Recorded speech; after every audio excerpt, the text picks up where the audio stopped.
everybody, I'm Remi Schauder and I'm here to talk to you today about Mahatma Gandhi, also known as the Great Soul or Mahatma.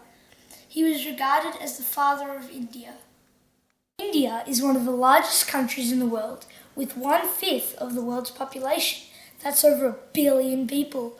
The connection between Britain and India goes way back over hundreds of years. The former colony of British India included all of present-day India, Pakistan and Bangladesh. Britain brought many benefits of civilization to India, such as railroads and agriculture. However, many Indians dreamed of independence.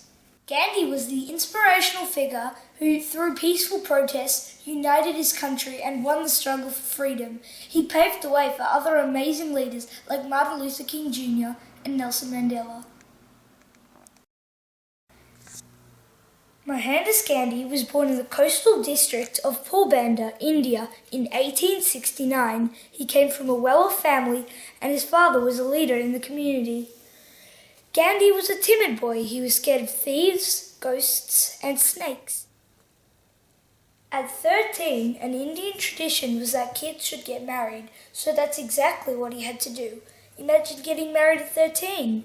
His wife's name was Kasturba. One day, Gandhi was in debt. He didn't have any more money, so he stole his brother's gold ring and sold it to get money. After this dirty deed, he was filled with remorse and dread, so he told his father. His father was deeply disappointed, and Gandhi swore never to steal again. He would stick by the power of truth. Gandhi's parents wanted him to become a lawyer, so when Gandhi was 19, he went to the University College London in England to study law, and was first inspired by the British way of life. After finishing his degree, one of Gandhi's first jobs was an attorney in South Africa.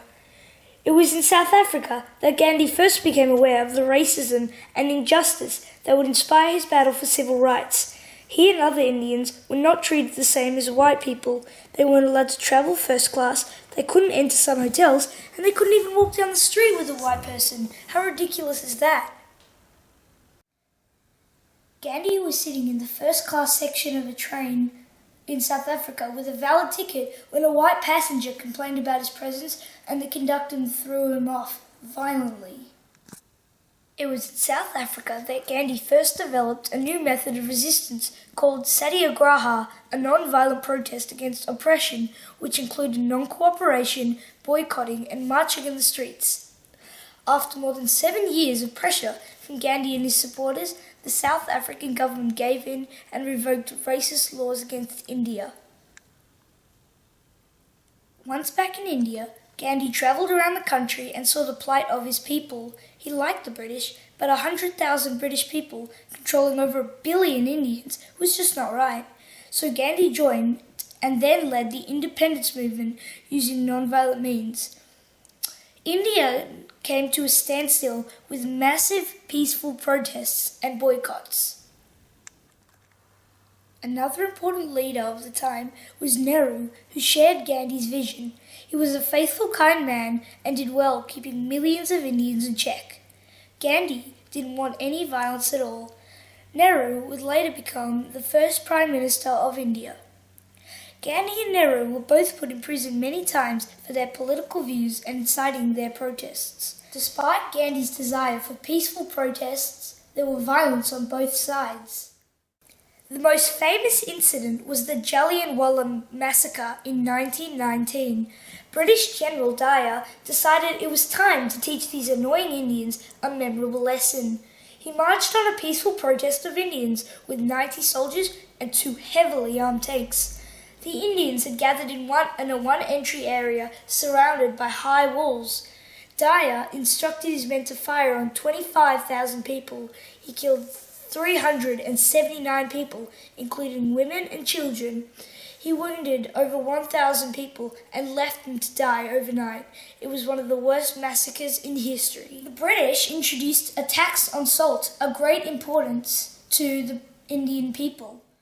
In protest, Gandhi and 100,000 followers walked 241 miles to the Arabian Sea to make their own salt. People pleaded him not to go, but Gandhi was determined to show the British and the rest of the world that Indians were not going to lie down. 100,000 people joined the march, which was watched throughout the world. There was a law that Indians couldn't make their own salt, but Gandhi ignored that. When he got to the Arabian Sea, 60,000 Indians, including Gandhi, were arrested by the British. Finally, after years of protests, the English decided to leave India. However, now there were strong ethnic tensions between Hindus and Muslims in India, which resulted in waves of violence. Gandhi pleaded peace and unity and even went on a hunger strike, but eventually it was decided that India would be partitioned into two countries, India for the Hindus and Pakistan for the Muslims. In the year that followed, hundreds of thousands were killed in fights between Hindus and Muslims, and many refugees forced from their homes as the two countries split. But at long last, Indians had received their independence, but everybody was ecstatic and celebrations went on for weeks. Gandhi was at a prayer meeting in New Delhi where he was tragically assassinated by a Hindu extremist. He bowed to him, then pulled out a gun and shot him 3 times in the chest at point-blank range. Gandhi was brought into Birla House where he died. In 24 hours, the word got around to everyone in India. The great soul was dead. Millions of Indians came to his funeral to mourn. Gandhi, who had done so much for India, was no more, but his legend would live forever. Gandhi was a spiritual man. He asked for nothing except the freedom of his people. When he died, he only owned 10 possessions. The story of Gandhi has already inspired millions of people throughout the world. Gandhi said, "You must be the change you wish to see in the world."